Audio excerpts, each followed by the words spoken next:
नमस्कार. लीनाचे स्वयंपाकघरमध्ये मी लीना आपलं स्वागत करते. आज या स्वयंपाकघरात तुम्हाला राजगिऱ्याचे पीठ आणि बटाट्यापासून अगदी सुंदर रेसिपी पाहायला मिळणार आहे. चला तर मग आजच्या या रेसिपीला सुरुवात करूया.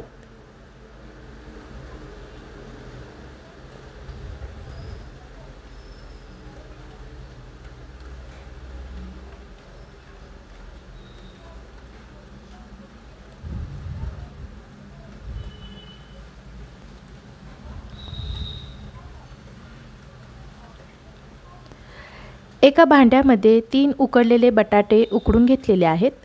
उकडून झाल्यानंतर ते किसून घेतलेत. बटाटे जास्त गिरगिरीत शिजवायचे नाहीयेत. किसलेला बटाटा भांड्यामध्ये घालूया.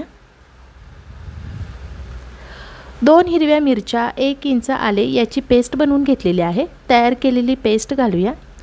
अर्धा चमचा जिरे पावडर, 1 वाटी राजगिऱ्याचे पीठ घालूया. 2 चमचे तेलाचे मोहन घालूया. तसेच चवीनुसार मीठ आणि बारीक चिरलेली कोथिंबीर घालूया. तेल गरम असल्यामुळे चमच्याने मिक्स करून घेऊया. थोडंसं मिक्स करून झाल्यावर आता आपण हाताने पीठ छान मळून घेणार आहोत. हे पीठ मळताना पाण्याची गरज लागणार नाहीये.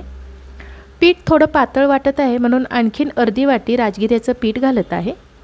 मिक्स करून घेऊया. पीठ आपलं मळून झालेलं आहे. हातावर थोडंसं तेल घेऊन पीठ छान पुन्हा मळून घेऊया.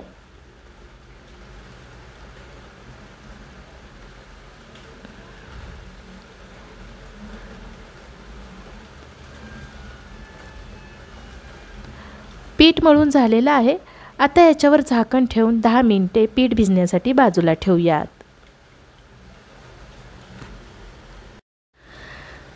10 मिनिटे झालेली आहेत.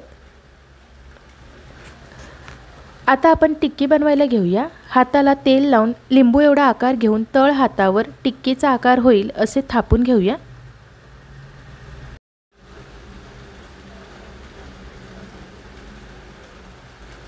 हे बघा, या पद्धतीने आपल्याला टिक्की बनवून घ्यायची आहे. ही टिक्की जास्त पातळ किंवा जास्त जाड थापायची नाहीये. जाड थापली तर टिक्की तळताना आतून कच्चीच राहील.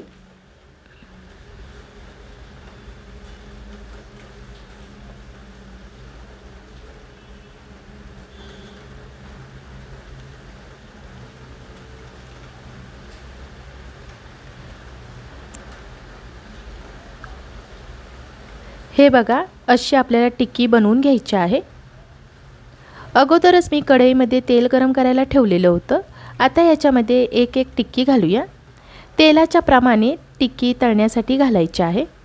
गॅसची आच मध्यम करून टिक्की अलटून पलटून छान सोनेरी रंग येईपर्यंत तळून घेऊया. 4 ते 5 मिनिटे झाल्यानंतर टिक्की आपली दोन्ही बाजूने छान हलका सोनेरी रंग येईपर्यंत तळून झालेली आहे. आता ही टिक्की आपण चाळणीमध्ये काढूया, म्हणजे जास्तीचं तेल खाली ठेवलेल्या भांड्यामध्ये निथळेल. याच पद्धतीने सर्व मिश्रणाच्या टिक्क्या बनवून तळून घ्यायच्या आहेत.